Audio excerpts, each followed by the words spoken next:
Welcome back. Discussion कर रहे हैं पाक अफगान ताल्लुकात के ऊपर। में ज्वाइन किया हमारे पैनल पे ताहिर खान साहब ने, किसी तारुफ के मोहताज नहीं है, सीनियर सहाफ़ी हैं, अफगान उमूर के माहिर हैं। ताहिर साहब, वेलकम टू सियासी शतरंज। मेरा पहला सवाल आपसे यही है कि जो आज हमारे और अफगानिस्तान के ताल्लुकात हैं ये क्यों इतने ख़राब हो गए? आज तुरखम बॉर्डर बंद है, अफगान ट्रांजिट ट्रेड पे तनकीद की जा रही है कि इसकी वजह से ग्रे इकॉनमी बढ़ रही है, टेररिज्म बढ़ती है तो कहा जाता है अफगानिस्तान की ज़मीन पाकिस्तान के खिलाफ इस्तेमाल हो रही है, डॉलर चढ़ता है तो कहा जाता है डॉलर अफगानिस्तान जा रहा है, अफगानिस्तान कैसे डॉलर चढ़ रहा है। आप कुछ रोशनी डालेंगे सूरत हाल पे ताहिर साहब? बहुत शुक्रिया आपका। ताल्लुकात क्यों ख़राब है तो इसकी तो एक तारीख़ है। अफ़गानिस्तान और पाकिस्तान के ताल्लुकात इसी तरह रहेंगे, लेकिन दोनों का इम्तिहान होता है कि अगर कोई इसी तरह के जिस तरह के चतराल में हुआ या तोरखम में हुआ, इस तरह मसाइल अगर पैदा होंगे तो उसका हल कैसे निकालेंगे। आया तोरखम बंद करना 9 दिन के लिए, आज 9वां दिन है, ये उसका हल है या नहीं है। तो ये चीज़ें हैं, क्योंकि पाकिस्तान और तालिबान हुकूमत के दरमियान जो चैनल है कम्युनिकेशन के, मुज़ाकरात के, डायलॉग के, वो खुले हैं। और ये सोचना पड़ेगा दोनों को कि जब चैनल्स भी खुले हैं और कभी कभी मुज़ाकरात भी होते हैं, दौरे भी होते हैं, तो आखिर क्या वजह है कि हालात इस तरह पहुंच जाते हैं कि आपको भी प्रोग्राम करना पड़ा कि पाकिस्तान और तालिबान हुकूमत के दरमियान क्यों ताल्लुकात ख़राब है। मेरी नज़र में पाकिस्तान में शायद जो एक उम्मीद थी कि तालिबान हुकूमत आने के बाद इनके सारे मसाइल जो है दहशतगर्दी का, शिद्दत पसंदी का, ये ख़त्म हो जाएंगे। मेरे ख़्याल में वो सोच दुरुस्त नहीं थी। या यहाँ पर जो बयानिए दिए जाते हैं, माजी में दिए जाते रहें, शायद वो भी उस तरह दुरुस्त नहीं थे कि साबिक़ा हुकूमतों के दौरान अफ़गानिस्तान में यहाँ हम बात करते थे, लेकिन मेरे ख़्याल में हमारे पास इतने वो नहीं होते थे सबूत, कवी, शवाहिद कि जिसकी बुनियाद पे हम दुनिया को भी कन्विंस कर सकते थे। तो मेरे ख़्याल में ये वाली सोच जो है, ये गलत बयानिए, इसको अगर रोकें तो मेरे ख़्याल में शायद इसकी वो हो। एक चीज़ मैं और भी कहता हूँ, ताल्लुकात पे उसमें कोई शक नहीं है कि सिक्योरिटी इश्यूज़, ज़ाहिर बात है जो सिक्योरिटी के लोग हैं वो ज़्यादा ज़िम्मेदारी उनकी बनती है। लेकिन जो दो तरफ़ा ताल्लुकात है, बायलैटरल रिलेशंस, इसको उन लोगों को करने दो जो इनके लिए अहल हैं, जिनकी यहाँ पर एजुकेशन, फिर उनकी तालीम और फिर उनकी तरबियत वो इसी फ़ॉरेन अफेयर्स पे, ख़ारिजा उमूर पे हुई है। अगर आप उनको दें, मौका दें, उनको इख्तियार दें, उनसे उन पे वो नफसियाती दबाव ना डालें, तो मुमकिन है कि ताल्लुकात में बेहतरी हो। जो जिसका काम है अगर उसको छोड़ दिया जाए तो शायद ये जो आपका सवाल है कि हमारे ताल्लुकात क्यों ख़राब, यहाँ जो उम्मीदवारी थी वो गलत थी। उनका ख्याल था कि बस अफ़गान तालिबान आएंगे तो पाकिस्तानी तालिबान को वहाँ से निकाल देंगे। ये नहीं हो सकता। इसलिए नहीं हो सकता कि इसकी तारीख़ है और जो कोई बहुत पुराना नहीं जाना, बहुत दूर के नहीं जाना। अफ़गान तालिबान जब यहाँ थे, जब नए नए आए थे, तो पाकिस्तानी तालिबान के वो मेहमान थे। अब तालिबान हुकूमत अफ़गानिस्तान में उनकी आई है तो पाकिस्तानी तालिबान उनके मेहमान हैं। ये एक गलत सोच है कि यहाँ पर वो आएंगे तो उसको निकालेंगे। हाँ, मामला हसास है। उन्होंने मेरी नज़र में अपना रोल किसी हद तक अदा किया है अफ़गानिस्तान में। तालिबान हुकूमत जब मुज़ाकरात किए थे, मुज़ाकरात नाकाम हो, इस पर सोचना पड़ेगा कि क्या वजूहात थी।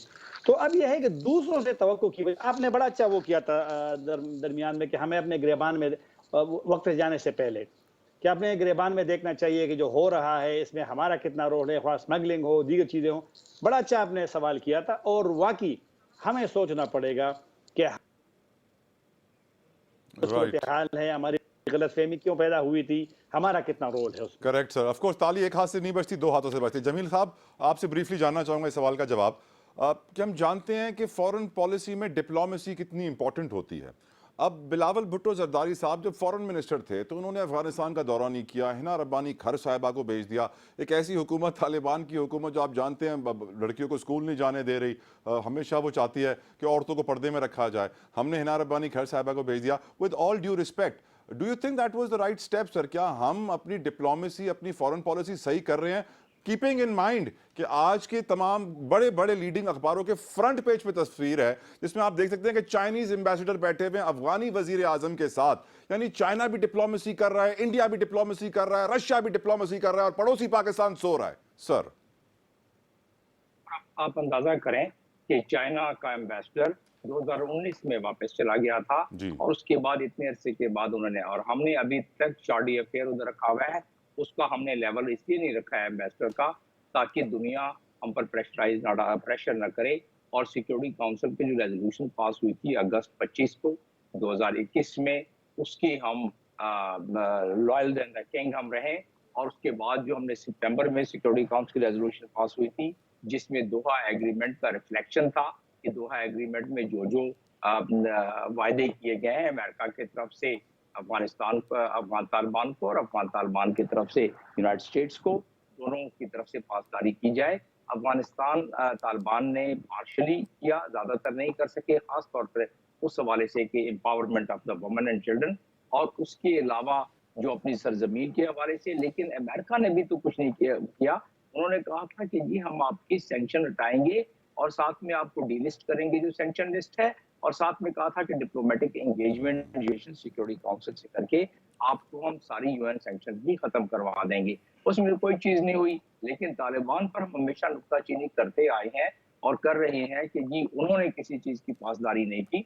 एक तो ये, दूसरी चीज आपने मुझसे पूछा, वो देखिए कुछ चीजें कल्चरल सेंसिटिविटी की होती है ना, रबानी कर वो पर्स अपना सबसे कीमती हाथ में लटका के और बड़े बेहतरीन पोशाक फॉरन के पहन के वहां चले जाए अगर, तो हम उनकी फीलिंग्स को न सिर्फ अफगानिस्तान के हुकूमत की फीलिंग्स को, जाहिर है वो जब डिप्लोमेटिक मिशन उन्होंने एक्सेप्ट किया है तो उसको वो नुक्ताचीनी नहीं करेंगे, लेकिन अपने दिल में तो वो सोचते हैं कि इनका फॉरेन मिनिस्टर जो है वो नहीं आ सकता और एक खातून को भेज दिया है जो कि स्टेट मिनिस्टर है।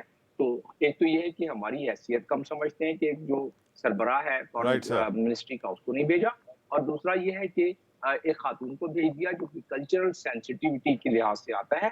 तो ये हमारी वही बात आ जाती है कि कमाईगी है कि ना हम कल्चरल सेंसिटिविटी को देखते हैं, ना हम दूसरे पैराहों को देखते हैं कि दूसरे ममालिक, हम चाइना के साथ, रशिया के साथ और बाकी ईरान के साथ मिलकर हम नेगोशिएट तो करते हैं अफगानिस्तान से, लेकिन हम उनकी पैरवी या उनके साथ अपने नोट्स एक्सचेंज करके आगे नहीं करते। मेरा अपना मानना यह है कि चाइना के सब कुछ जाने के बाद खास तौर पर ये एससीओ के ममालिक जो है उसमें से कुछ राइट सर। और बहुत जल्द इसी किस्म के स्टेप आपकी लेंगे। गुफ्तगू से मुझे वाज़ेह हो गया कि हमारी खारजा पॉलिसी का फेलियर है, फियास्को है। अब्दुल्ला साहब, आपसे आखिर में जानना चाहूँगा, आपकी नज़र में हम कब तक अमेरिका की ग़ुलामी में अपने पड़ोसियों को नाराज़ करते रहेंगे? ईरान हमसे नाराज़, अफ़गानिस्तान हमसे नाराज़। अमेरिका को खुश करने के लिए हम कितने अपने पड़ोसियों से दुश्मनियाँ लेंगे हुजूर? मेरे ख्याल में अब आ गया है कि हमें फैसला करना चाहिए। आप पाकिस्तान में ईरान से बिजली नहीं ले रहे, आप ईरान से गैस नहीं ले रहे, मुआहदा करने के बावजूद ईरान से तेल नहीं ले रहे, जो कि आपको इस टाइम पे, आज मुझे बलूचिस्तान से लोग आए हुए थे, वो बता रहे थे कि इस टाइम पे ईरान बॉर्डर के ऊपर 19 रुपए लीटर मिल रहा है। चलो छोड़ दो 19 रुपए लीटर, 50 रुपए लीटर मिल जाए, लेकिन क्यों हम नहीं ले सकते? और उसके बदले में बार्टर ट्रेड हो सकता है, लेकिन हम वो नहीं कर रहे क्योंकि अमेरिका नाराज हो जाएगा। जबकि वही अमेरिका इंडिया के साथ नाराज नहीं होता, क्योंकि इंडिया ने अपनी फॉरेन पॉलिसी रखी और वो तेल ले रहे हैं। जब वो रूस के इत्तेहादी थे तब भी, और जब वो अमेरिका के इत्तेहादी नंबर 1 बने तब भी वो इंडिया उनसे तेल ले रहा है। अभी जो बात अफगानिस्तान की हम करते हैं, अफगानिस्तान के हवाले से देखें, जो जनीवा में अपना जो मुआहदा हुआ था दोहा में, तो अमेरिकन तो कानून बड़ा वाज़ेह कहता है कि आप दहशतगर्दों से बात नहीं कर सकते। तो फिर इसका मतलब है कि जो उनके ऊपर दहशतगर्दी का लेबल लगा था, वो तो उस दिन खत्म हो गया था जिस दिन अमेरिका बहादुर उनके साथ बैठा था। तो फिर अब आपका क्या मसला है? यानी कि जब पूरी दुनिया, फर्ज करें अब चीन उनको रिकॉग्नाइज कर ले, कोई और रिकॉग्नाइज कर ले, उसके बाद आप रिकॉग्नाइज करेंगे, तो फिर आपकी हैसियत कहाँ रह गई? फिर आपका मसला यह है कि आपने किसी की पॉलिसी टो की बजाय इसके। अमेरिका यहां से मार खा के गया है, कोई खुशाइंद जाग बात नहीं है ये। मार खाने के बाद अब उसका सुपर पावर का स्टेटस पूरी दुनिया में जो है वो लरज रहा है, चैलेंज हो चुका है। आपने देख लिया, उसके मुतअद्दिद जो है वो आपको सामने नजर आएंगे। अब देखने वाली बात यह है कि आज आपको याद है कि नॉर्थ कोरिया और साउथ कोरिया बनाने के अंदर अमेरिका और रूस का किरदार था। Right sir. कमाल कि रूस और अमेरिका जो है वो तो नॉर्थ और साउथ कोरिया से मिल रहे हैं, लेकिन साउथ कोरिया नॉर्थ कोरिया से नहीं मिल सकता, क्योंकि दोनों वो नाराज हो जाएंगे। यही हमारा हाल है। बिल्कुल। अफगानिस्तान और पाकिस्तान यकजान दो कालिब हैं। अल्लामा इकबाल ने भी क्या कहा था कि फसाद एशिया जो है वो अफगानिस्तान की वजह से होता है और अमन राइट एशिया वो अफगानिस्तान से होगा। आप लाजिम मलजूम है, आप नहीं कर सकते, ये डिवाइड आपको बर्बाद कर राइट सर देगी। आपको अमेरिका के तसल्लुत से, उनकी गुलामी से बाहर आना पड़ेगा। राइट सर इसके अलावा कोई कोई रास्ता नहीं, कोई तारीका रास्ता नहीं। वक्त की कमी है सर, कथा कलामी की माजरत। आखिर में ताहिर साहब आपसे मैं रिक्वेस्ट करूंगा कि कोई निगरान सेटअप को, कोई पाकिस्तान के फॉरेन मिनिस्टर जिलानी साहब को कोई मशवरा देना चाहेंगे ताहिर साहब?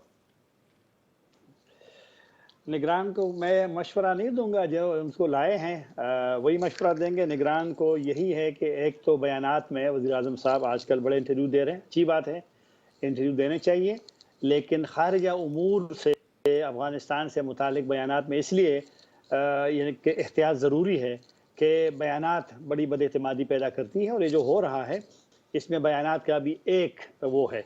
दूसरी बात यह है, मशवरा खैर मैं सहाफ़ी की हैसियत तो नहीं दे सकता, लेकिन माजी में जो निगरान हुकूमतें आई हैं उनका एक रोल बड़ा क्लियर था, बड़ा वाज़ेह था, और ये जो हुकूमत आई है, महीना तकरीबन पूरा हो गया है, जो इनकी ज़िम्मेदारी है, जो इनकी इंतखाबात की निगरानी करनी है, उस तरफ तो बिल्कुल 1% भी ये नहीं जा रहे। अब वज़ीर आज़म साहब ने अमेरिका भी जाना है अक़वाम मुत्तहिदा के लिए, तो मैं यही कहूँगा कि, और दूसरी बात, मैंने अभी इस निगरान हुकूमत में अवाम यानी आम आदमी के लिए एक भी कोई ऐसी चीज़ नहीं देखी कि डॉलर ठीक है, लोग कह रहे डॉलर कम हो रहा है, अच्छा डॉलर कम कितना कम हुआ है, और उस डॉलर की कमी का आम लोगों पे क्या असर हुआ है? कुछ क्या भी नहीं जो हुआ है सर। चीजें पेट्रोल फिर महंगी परसों हुई है महंगा वो होने कम वाला है सर, कल रात इनफैक्ट पेट्रोल महंगा होगा। जी वो ना। ताहिर तो साहब वक्त यही की बात कमी है है, कि अभी आई तक एम सो निगरान सॉरी, कोई अपॉलॉजीज, मसला माजरत, but no thank you no so very much Tahir Khan no साहब, प्रॉब्लम, नो प्रॉब्लम। सीनियर सहाफ़ी जमील अहमद खान साहब, साबिक सफ़ीर अरशद यूसुफज़ई साहब हमारे साथ स्टूडियो में थे। बहुत बहुत शुक्रिया आपका सीनियर सहाफ़ी, और अब्दुल्ला हमीद गुल साहब किसी तारुफ के मोहताज है। Thank you so very much Abdullah साहब, आपकी कीमती वक्त था। एक बात वाज़ेह है, जो आज हमारे हालात हैं, ताली एक हाथ से नहीं बजती, दोनों का किरदार है, दोनों को अपने अपने किरदार में बेहतरी लानी होगी। और अफगानिस्तान हमारा पड़ोसी मुसलमान भाई मुल्क है, हमें उनके साथ ताल्लुकात बेहतर करने हैं हर हाल में। इस उम्मीद और दुआ के साथ कि ताल्लुकात बेहतर हों, तुर्कम बॉर्डर जल्दी खुले, ट्रेड दोबारा बहाल हो और स्मगलिंग बंद हो जाए। तला जल्दी को जा दीजिए। अंटिल नेक्स्ट टाइम, अल्लाह हाफिज़।